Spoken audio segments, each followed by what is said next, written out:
আসসালামু আলাইকুম। আমরা চলে আসলাম আবার একটি রিভিউ ভিডিও নিয়ে। আমরা এখন আছি আখাল লেক পার্ক বদরগঞ্জ চুয়াডাঙ্গাতে। আমরা এই ভিডিওতে চেষ্টা করব এই পার্কে আসলে কিভাবে আপনারা আসবেন এবং পার্কে কি কি আছে এবং এর টোটাল কেমন খরচ হবে। তো আসলে আমরা মূল ভিডিও চলে যাই। প্রথমেই আপনারা এখানে দেখতে পাচ্ছেন যে পার্কের মেইন যে রাস্তা, আপনি আসার পরে এই রাস্তাতে এখানেই আসবেন। এটা হচ্ছে মেন গেট থেকেই আপনাকে ঢুকতে হবে। পাশে টিকিট কাউন্টার, এই কাউন্টার থেকে আপনাকে টিকিট কাটতে হবে। পার পার্সন টিকিটের মূল্য এখানে 60 টাকা। পাশেই দেখছেন যে আসলে মোটরসাইকেল এবং বিভিন্ন যানবাহন রাখার জায়গা। একটা মোটরসাইকেল রাখতেও আসলে আপনাকে গুনতে হবে 20 টাকা। তুমি ঢুকেই আপনি যে জিনিসটা দেখতে পাবেন সেটা হলো আসলে সুন্দর করে ছাতাতে সাজিয়ে একটি রাস্তা তৈরি করা হয়েছে, যেটা আসলে খুবই খুবই সুন্দর দেখতে। আমার কাছে খুবই চমৎকার লেগেছে। এখানে আপনারা ছবি তুলতে পারবেন।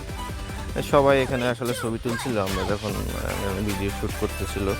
এখানে কিন্তু আসলে পার্কের ভিতরে নিজস্ব এদের হচ্ছে আপনার ডিএসএলআর বা ক্যামেরা পার্সন আছে। আপনারা চাইলে এই ক্যামেরা পার্সন দেখুন, এই যে একজন ভাইয়া এখানকারই, এনাদের থেকে আপনারা ছবি তুলতে পারেন। ছবি সম্ভবত আর ছবিতে আপনাকে 10 টাকা করে নিবে আর কি। হ্যাঁ, পাখি সম্পর্কে আরও অনেক মজার মজার তথ্য জানার জন্য আসলে ভিডিও শেষ পর্যন্ত আমাদের সাথেই থাকুন, এবং অনেকগুলো তথ্য আমরা আমাদের ভিডিওর ডিসক্রিপশন বক্সেও দিয়ে দিব।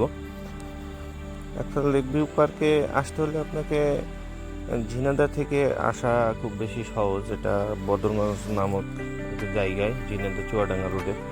এখানে আপনি নামার পরে আপনি অটো এবং যে কোনোভাবেই আপনি আসতে পারবেন। বদরগঞ্জ মেইন বাস স্টপ থেকে খুব কাছেই।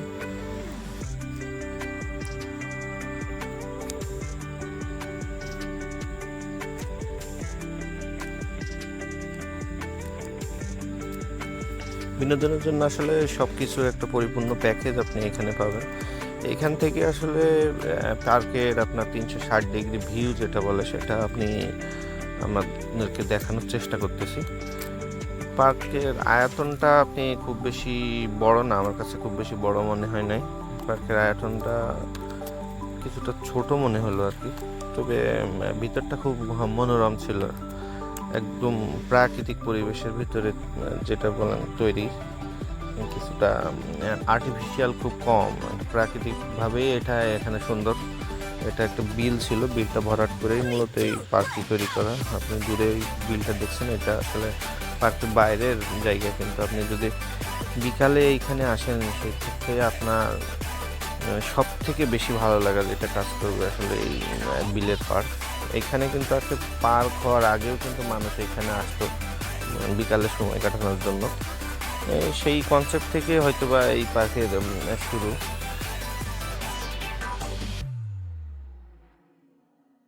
পার্কের এই জায়গাটায় স্পিড বোট আছে, আপনি চাইলে স্পিড বোটে এক্সপ্লোর করতে পারেন।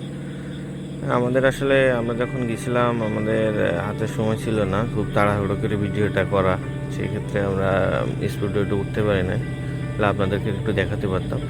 এখান থেকে কিন্তু পার্কের সৌন্দর্যটা আরও অনেক বেশি সুন্দর লাগছে আমার কাছে। আসলে পার্কের অনেকটাই প্রাকৃতিক, আর্টিফিশিয়াল যেটা আছে সেটা তো আছেই।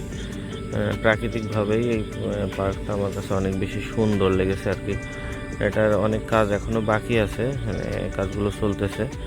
এখানে হচ্ছে ফুলের একটা পাহাড় হবে আর কি, যেটা হওয়ার পরে পার্কের সৌন্দর্যটা আরও অনেক বৃদ্ধি পাবে। এইখানেও একটা কাজ হচ্ছে, এটা শেষ হইলে এখানে হচ্ছে একটা রাইড হবে। অনেকগুলো বাচ্চাদের জন্য অনেকগুলো রাইড আছে, তারপরেও এখানে একটা নতুন করে রাইড হবে। রাইডটা হওয়ার পরে মোটামুটি কাজ শেষ হইলে পার্কের সৌন্দর্যটা আরও একটু বেশি সুন্দরভাবে ফুটে উঠবে। এটা একটা কৃত্রিম লেক, লেকটাকেই সুন্দর করে রাউন্ড করে এই লেকটা করা হয়েছে। পাশে একটা মসজিদ আছে, নামাজের জন্য জায়গা। এটা আসলে পিকনিক স্পটের জন্য, আপনি যদি মিটিংয়ের জন্য আসেন বা গ্রুপ ধরে আসেন, হ্যাঁ, এটা খাওয়া দাওয়া এবং এক একজন আলাদা আলাদাভাবে এটা কিন্তু আপনারা আবার ভাড়া নিতে পারবেন। ভাড়া নিয়ে আপনারা সময় কাটাতে পারবেন। সবচেয়ে আকর্ষণীয় যেই জায়গাটা সেটা হচ্ছে এই যে সামনে আমরা যেটা দেখতে পাচ্ছেন, এইটা হচ্ছে কিন্তু এক একটা কটেজ আর কি।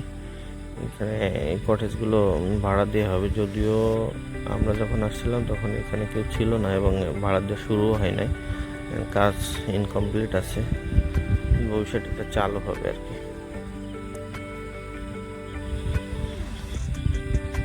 পার্কের পিছনে অনেকগুলো ফুড কোর্ট আছে, এইটা আছে ফুচকা এবং চটপটি কর্নার। ভিতরের পরিবেশটা অনেক সুন্দর, সবাই ছবি তোলায় খুব ব্যস্ত ছিল। পার্কের ভিতরে যে আর্টিফিশিয়ালি একটা ব্যাপার থাকে না, সেইটা আমার কাছে এখানে খুব কম মনে হয়েছে। এটা প্রাকৃতিকভাবে আমার কাছে অনেক সুন্দর মনে হয়েছে, যদিও কিছু প্রাকৃতিক এবং আর্টিফিশিয়াল সব কম্বিনেশনে একটা সুন্দর মনোরম পরিবেশ তৈরি হয়েছে এখানে। আরেকটা ফুড কোর্ট আছে এখানে, সমস্ত ধরনের বেভারেজ পাওয়া যায়, যদিও আসলে বাইরে থেকে এখানে দাম আপনি কিছুটা বেশি, সেক্ষেত্রে আমরা বাইরের খাবারও এখানে ভিতরে নিয়ে আসা নট অ্যালাউ, নিয়ে আসতে পারবেন না।